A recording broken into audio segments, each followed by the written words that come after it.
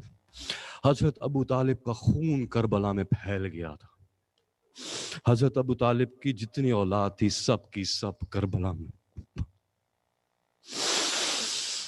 جب حضرت مسلم نے کہا کہ بیٹے ساتھ جائیں گے تو ماں نے بچوں کو تیار کرنا شروع کیا. یہ خاندان ایسا تھا, ان بچوں کا بچپنا بھی ضرور دیکھیے, غور کیجئے. 7-8 سال کی عمر ہے, لیکن یہ 7-8 سال کیسے گزرے ہوں گے جن کے 17 چچا ہوں. کیا ناز اٹھائے جاتے ہوں گے. کبھی ان بچوں نے, یہ بنی ہاشم کے بچے تھے, یہ اپنے ہاتھ سے اپنے بالوں میں کنگھی نہیں کیا کرتے تھے, ماں ان کی کنگھی کرتی تھی. یہ بنی ہاشم کے بچے تھے, ان کو اپنے کپڑے بھی خود سے پہننے نہیں آتے تھے, قمیض ماں پہنایا کرتی تھی. ماں نے کپڑے پہناتے ہوئے کہا تھا, بچوں دیکھو عید کا جوڑا جو ہے میں رکھ رہی ہوں, ہاں ذی الحج میں تو ملاقات ہو جائے گی تم سے بچوں, کوفے میں تم لوگوں کے عید کے جوڑے رکھ رہی ہوں, وہاں پہ ملیں گے. ان کی ماں کون؟ حضرت عباس کی بہن حضرت رقیہ سلام اللہ علیہ. یہ حضرت عباس کے بھانجے ہیں 2. جب 15 رمضان کو یہ اپنے بابا کے ساتھ گئے ہیں تو انہوں نے بہت مشکلیں دیکھیں. دشت میں ریگستان میں گم بھی ہو گئے بابا کے ساتھ. بالآخر کوفہ پہنچا, یہ بھی وقت دیکھا کہ تمام کوفے والے آ کے ان کے بابا کی بیعت کر رہے ہیں امام حسین کے لیے. یہ بھی دیکھا کہ بہت حمایت ہو رہی ہے, بہت عزت دی جا رہی ہے. لیکن جب 7 ذی الحج آئی تو یہ وہ دن تھا کہ حضرت مسلم ابن عقیل جو ہیں حضرت ہانی کے گھر میں تھے, اور ابن زیاد ملعون کو پتہ چل گیا تھا کہ اب یہ حضرت ہانی کے گھر میں ہے اور وہاں پہ فوج بھیج رہے تھے. حضرت ہانی کے بیٹے نے حضرت مسلم کو اور ان کے دونوں بچوں کو لیا اور اپنے پڑوسی کے گھر جاتے ہیں. ان کے پڑوسی تھے قاضی شریع ملعون لعنت اللہ علیہ. جب ان کے گھر گئے تو کچھ مصلحت کی وجہ سے, پڑوسی ہونے کی وجہ سے, کوئی نہ کوئی پولیٹیکل ریزن ہوگا, کیونکہ اس شخص نے اس کے بعد کوئی اچھا کام نہیں کیا, میں نے دیکھا. پولیٹیکل موٹیویشن کی وجہ سے یقیناً اس نے بات مان لی. انہوں نے کہا کہ حضرت مسلم کو اور ان کے دونوں بیٹوں کو اپنے گھر میں رکھ لیں. انہوں نے کہا ٹھیک ہے. حضرت مسلم نے اپنے دونوں بیٹوں کو یہ قاضی ملعون کے حوالے کیا اور کہا کہ اے قاضی, ہو سکے تو ان کو مدینے پہنچا دینا. حضرت مسلم کو اب واضح تھا کہ شہادت اب بہت قریب ہے. اپنے دونوں بچوں کو قاضی شریع کے گھر پہ چھوڑا مجبوری میں, اور وہاں سے نکل کے گئے. محمد ابن کثیر ایک اور ان کا سپورٹر, اس کے گھر چلے گئے. اب یہ دونوں بچے 7 ذی الحج وہاں گزاری تہ خانے میں قاضی کے گھر میں. 8 ذی الحج کو بابا شہید ہو گئے. 8 ذی الحج کو حضرت مسلم کا سر کوفے کے دروازے پہ لٹکا ہوا تھا. ان کی لاش کو کوفے کی گلیوں میں گھسیٹا جا چکا تھا. باہر عید کی تیاریاں ہو رہی تھیں. یہ دونوں بچے سہمے ہوئے قاضی شریع کے تہ خانے میں بیٹھے ہوئے اپنے بابا کا انتظار کر رہے تھے. 8 ذی الحج, 9 ذی الحج, 10, 11, 12 ذی الحج آ گئی. ان دونوں بچوں کو کبھی کوئی آ کے کھانا دے جاتا تھا. بچے کبھی کچھ کھا لیتے تھے, کبھی منع کر دیتے تھے کہ ہمیں کھانا نہیں چاہیے, ہمیں یہ بتا دو ہمارے بابا کہاں ہیں. بالآخر 12 ذی الحج کو جب قاضی شریع کو پتہ چلا کہ اب ابن زیاد نے ان دونوں بچوں کے لیے انعام رکھ دیا 1000 درہم, اب لوگ ڈھونڈ رہے ہوں گے, اس نے چاہا کہ ان کو یہاں سے نکالوں کوفے سے, کسی کو یہ نہ پتہ چلے کہ میرے گھر میں تھے. قاضی شریع کا ایک دوست تھا جس کا نام یحییٰ تھا. یہ قافلے لے کے جاتا تھا مدینے سے کوفے, کوفے سے مدینہ. یحییٰ سے بات کی قاضی شریع نے تو یحییٰ نے کہا کہ میں 16 ذی الحج کو قافلہ لے کے جا رہا ہوں مدینہ. قاضی شریع نے کہا کہ یہ 2 بچے ہیں, میں تمہارے پاس بھیجوں گا 16 ذی الحج کو, ان کو لے جانا. اس نے کہا باب حجاج کوفے کا باب جو ہے اس باب پہ آ جانا, وہاں سے قافلہ مدینے کے لیے روانہ ہوگا. 16 ذی الحج کو قاضی نے ایک غلام کے ہاتھ ان دونوں بچوں کو بھیجا, لیکن دیر کر دی کیونکہ وہ چاہ نہیں رہا تھا کہ سڑک پہ کوئی ہو اور دیکھ لے. جب بالآخر وہ بچے باب حجاج تک پہنچتے ہیں تو کیا دیکھتے ہیں کہ قافلہ اب دور جا چکا ہے. 2 معصوم بچے دیکھ رہے ہیں کہ وہ واحد آسرا جو تھا کیونکہ بابا تو ملے نہیں. قاضی شرح سے پوچھا کہ ہمارے بابا کہاں ہیں؟ تو کہا بابا تمہارے نہیں ہیں، مدینے میں ہوں گے، تم لوگ اب مدینے جاؤ، تمہیں وہاں پہ ملیں گے. بچے یہ سوچتے ہوئے کہ اب بس یہ قافلہ ہی ہمارا آسرا ہے، اس قافلے کے پیچھے بھاگنے لگے. اس غلام نے ان کو چھوڑ دیا، کہا میں تو واپس جا رہا ہوں، یہ قافلہ ہے، تم اس کے پیچھے بھاگو. عزاداروں، سوچئے دو چھوٹے چھوٹے بچے اب اس قافلے کے پیچھے بھاگتے جاتے ہیں، کبھی زمین پہ گرتے ہیں مثل حسین، مثل غریب حسین جو علی اکبر کی لاشے کو ڈھونڈتے جا رہے تھے. کبھی گرتے تھے، کبھی اٹھتے تھے، بالآخر تھک کے جب منہ کے بل دشت پہ گرے تو قافلہ اوجل ہو چکا تھا آنکھوں کے سامنے سے. اب قافلہ نظر نہیں آتا تھا. اب دونوں بچوں کے سمجھ میں نہیں آتا تھا، کوفے جا نہیں سکتے، وہ ان کی جان کے پیاسے ہیں. سامنے قافلہ نظر نہیں آتا، دریا فرات ہے. بڑے بھائی نے چھوٹے بھائی سے کہا چلو اس دریا کے ساتھ ساتھ چلتے جاتے ہیں، شاید ہمیں کوئی مل جائے. وہ دونوں بچے دن میں تھوڑا تھوڑا سفر کرتے تھے، تھک کے رک جاتے تھے، رات کو سہم کے کہیں نہ کہیں جھاڑیوں میں چھپ جاتے تھے. 2 دن 2 راتیں کیا گزری تھی، بچوں نے زیادہ دور جا ہی نہیں سکے تھے. ایک وہ وقت آیا کہ کوفے کے دور حدود جو ہے یہ حسین ابن نمیر، معاف کیجیے گا یہ طولانی ہو جائے گا، ایک اگر آپ برداشت نہ کر سکے ضرور اپنے کان بند کر لیجیے گا. مومن کا دل بہت نرم ہوتا ہے، لیکن یقین جانیے کہ جو ان بچوں نے سہا ہے ان کا حق ہے کہ کم از کم جتنا ہو سکے بیان ہو. یہ اولاد زہرا ہے. اللہ اکبر. حسین ابن نمیر اپنے فوجیوں کے ساتھ محاصرہ کر رہا ہے کوفے کا، دیکھنے کے لیے کوئی آتا ہے یا جاتا ہے یا نہیں. یہ دونوں بچے اس کے سامنے آ جاتے ہیں. اب دونوں بچوں کو جیسے ہی دیکھتا ہے سمجھ جاتا ہے یہ کون ہے. ان دونوں کو وہاں پہنچا دیتا ہے ابن زیاد کے سامنے. ابن زیاد دونوں بچوں کو دیکھتا ہے، ان کو زندان میں ڈال دیتا ہے. اب یہ زندان میں کچھ دن گزارتے ہیں. مختلف روایات ہیں. ان بچوں کی غربت ایسی ہے کہ یہی نہیں پتا کہ انہوں نے کتنے دن زندان میں گزارے ہیں. ارے اس ماں سے پوچھیے جس کو یہ نہیں پتا تھا. ارے مسلم کا سر دیکھ کے تو پوچھا تھا کہ اب میرے بچے کہاں ہیں. کسی نے لکھا چند دن، کسی نے لکھا 6 مہینے زندان میں گزارے، کسی نے لکھا نہیں 1 سال زندان میں گزارا. اور جس ذی الحج ان کی شہادت ہوئی ہے وہ اگلے سال کی ذی الحج تھی. یعنی کہ جب ان کو پس گردن ہاتھ باندھ کی بیویوں کو کوفے میں لے جایا گیا تھا تو یہ بچے زندان میں تھے.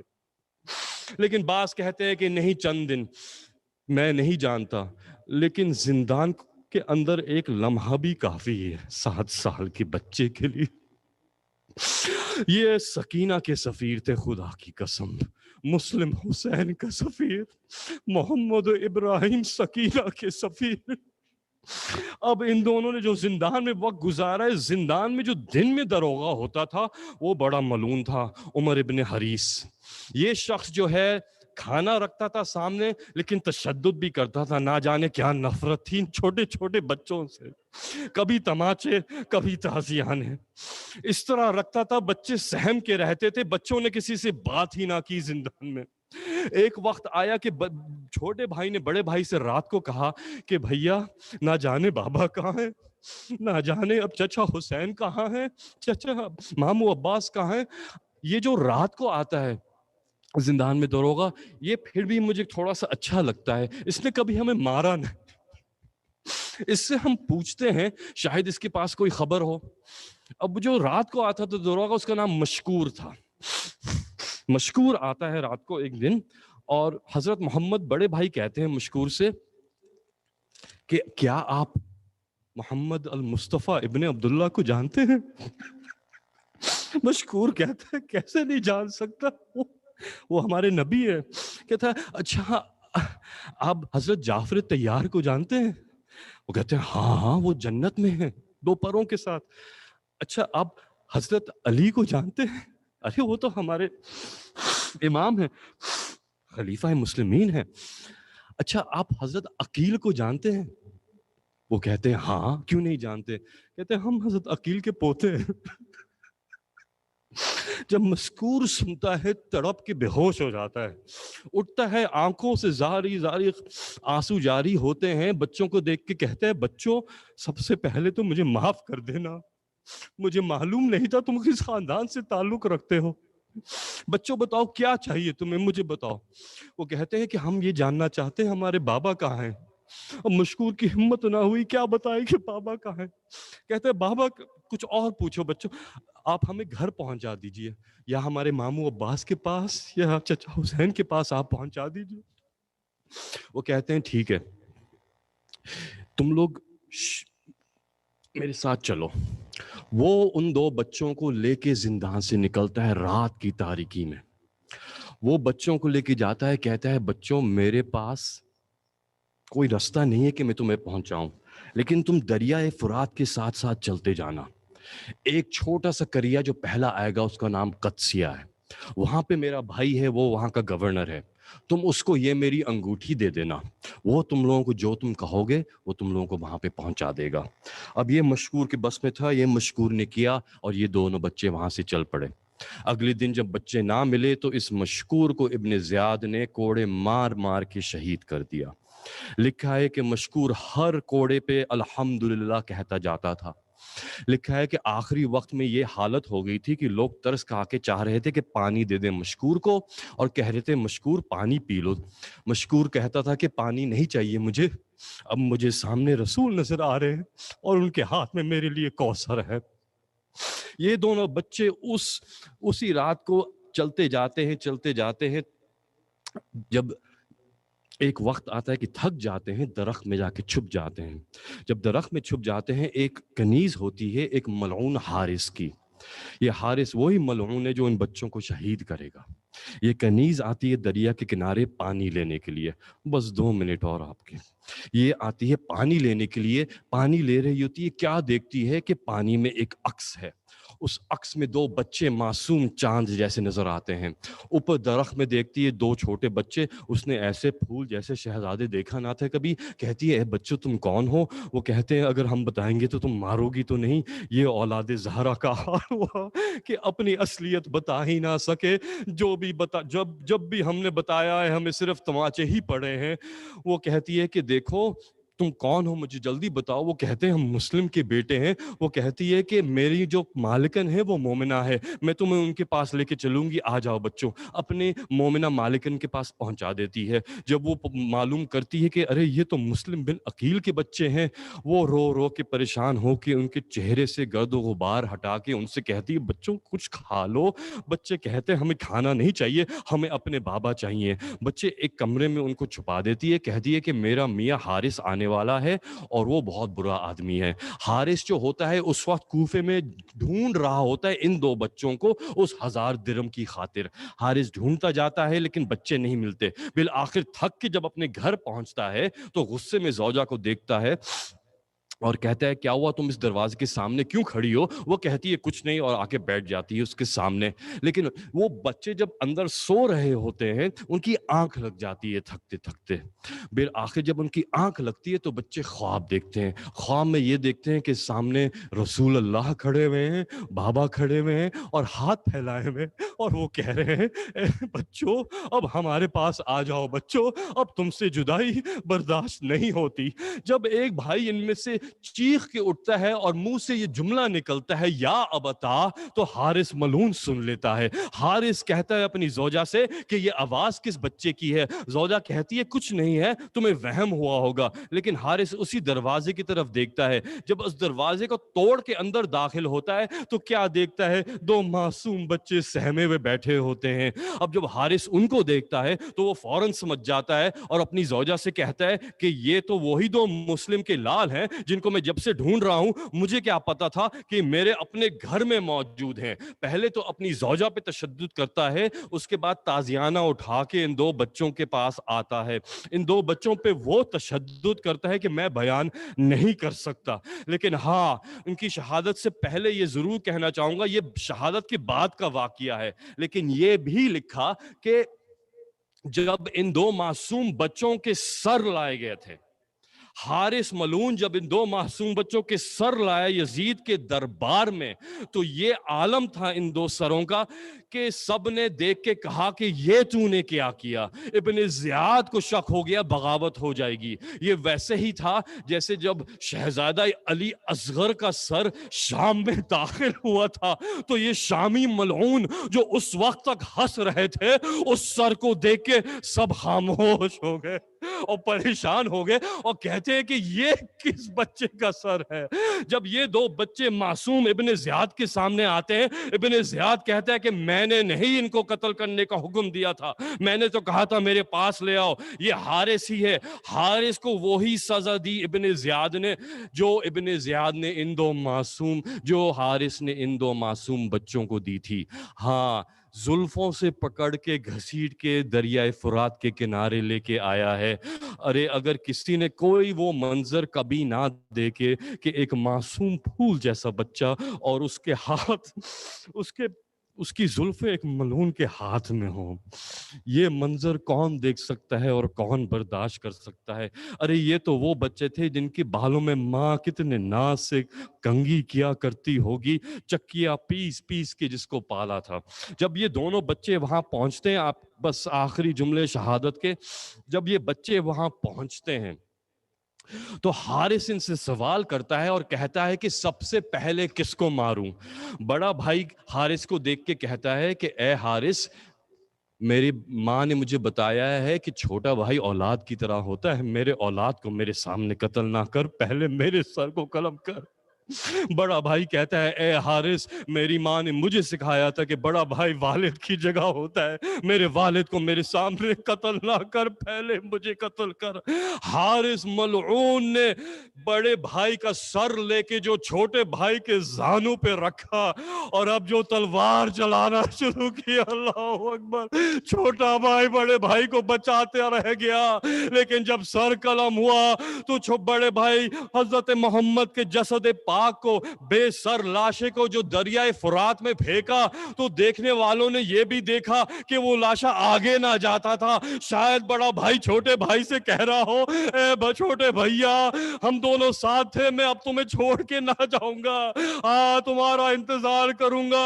اب جو چھوٹے بھائی کا سر ملعون قلم کرتا ہے اور اس کے پاک جسد کو پھینکتا ہے دریائے فرات میں. اب دونوں ساتھ ساتھ جاتے گئے. دیکھنے والے نے دیکھا کہ دونوں لاشیں دریائے فرات میں ساتھ ساتھ جا رہے ہیں. اور ہاں, یہ بھی ضرور دیکھا ہوگا ایک سیاہ پوش بی بی جو اپنے روزے کو چھوڑ کے مدینے سے اس قافلے کے پیچھے چلتی آ رہی تھی, یہ بھی کہہ رہی ہوگی کہ میرے بچوں نے کیا بگاڑا تھا. فَسَيَعْلَمُ الَّذِينَ ظَلَمُوا أَيَّ مُنْقَلَبٍ يَنْقَلِبُونَ أَلَا لَعْنَةُ اللَّهِ عَلَى الْقَوْمِ الظَّالِمِينَ. بارلا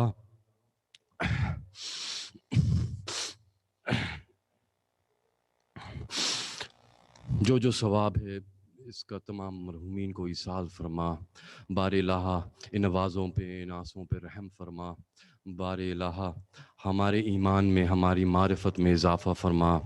بار الہ ہماری عقل میں اضافہ فرما. بار الہ بہت مشکل وقت ہے, جو بھی اس موذی مرض میں مبتلا ہے اس کو شفا یابی عطا فرما. اور جن جن کے لوگ گزر چکے ہیں اس دور میں ان کے گھر والوں کو صبر جمیل عطا فرما. ان کے مرحومین کے درجات کو بلند فرما. ان کو جوار معصومین میں قربت عطا فرما. بار الہ ہماری سب سے بڑی دعا یہی ہے کہ ان 2 چھوٹے بچوں نے, یہ بھی پڑھا میں نے کہ ان 2 چھوٹے بچوں نے حارث کے گھر میں جب حارث نے ان کی زلفوں میں ہاتھ ڈالا تھا تو انہوں نے کہا تھا کہ اے ملعون, ہمارے قائم آئیں گے ضرور اور بدلہ لیں گے. ہاں, بی بی زہرا نے بھی قائم کا نام لیا تھا جب ان پہ دروازہ گرایا تھا. بار الہ ہمارے قائم اجل اللہ فرجہم کو جلد از جلد ہمارے سامنے ظاہر کر دے. اور بار الہ ہماری دوسری دعا یہ ہے کہ فرش عزا اس سال ایک عجیب مصلحت میں, بار الہ یہ فرش عزا وہ کشادہ کائنات ہے کہ ہم ہر ایام عزا میں ایک ساتھ جمع ہو کے جتنے چاہتے تھے اس فرش عزا پہ آ جاتے تھے. بار الہ نجف, کربلا, شام, فرش عزا کے راستوں کو دوبارہ کشادہ کر دے تاکہ ہم اس طرح سے اپنے زندگی کے مقصد کو پورا کر سکیں جس طرح سے حق تو ادا نہیں کر سکتے لیکن کوشش چاہتے ہیں. آپ سے گزارش ہے تمام مرحومین کے لیے سورہ فاتحہ.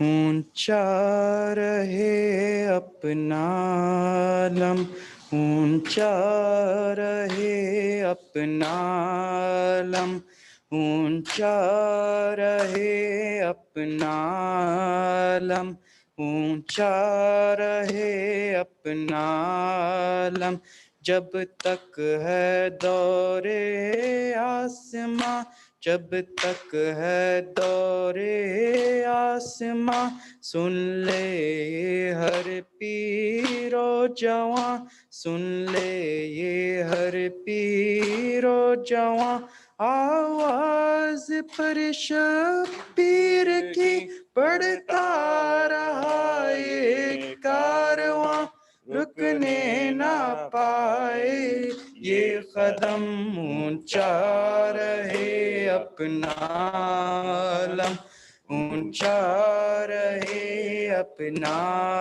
علم، ہر قلب پر چھاتے چلو، ہر قلب پر چھاتے چلو، دنیا کو بتلاتے چلو، دنیا کو بتلاتے چلو، ایک ایک محاذ ظلم کی تصویر دکھلاتے چلو، ہر دل میں بھر دو شیک غم، اونچا رہے اپنا علم، اونچا رہے اپنا علم، کب تک نہ مانے گا کوئی، کب تک نہ مانے گا کوئی، وہ وقت آئے گا کبھی، وہ وقت آئے گا کبھی، ہر قلب پر چھا جائے گا اپنا حسین بن علی، اسی در پہ، اس در پہ ہر سر ہوگا خم، اونچا رہے اپنا علم، اونچا رہے اپنا علم، یہ پرچم عباس ہے، یہ پرچم عباس ہے، ٹوٹے دلوں کی آس ہے، ٹوٹے دلوں کی آس ہے، اب تک اسی پرچم تلے زندہ کسی کی پیاس ہے، جس نے سہے لاکھوں ستم، اونچا رہے اپنا علم، اونچا رہے اپنا علم، عباس ہے نام وفا، عباس ہے نام وفا، آواز و انجام وفا، آواز و انجام وفا، منہ موڑ کر دریا سے جو پیتا رہا جام وفا، ہوتے رہے بازو قلم، اونچا رہے اپنا علم، اونچا رہے اپنا علم، جب بھی کوئی مشکل پڑی، جب بھی کوئی مشکل پڑی دنیا اسی در پر جھکی دنیا اسی در پر جھکی سینوں پہ بل کھا کر ادھر اٹھی صدائے یا علی نکلا ادھر باطل قدم اونچا رہے اپنا علم اونچا رہے اپنا علم اونچا رہے اپنا علم کیا اسے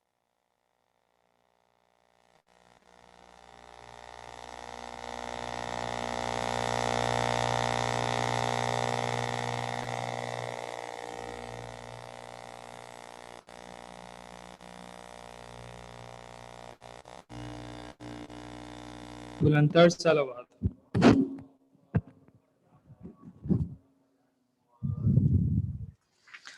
السلام عليك يا رسول الله. السلام عليك يا علي أمير المؤمنين.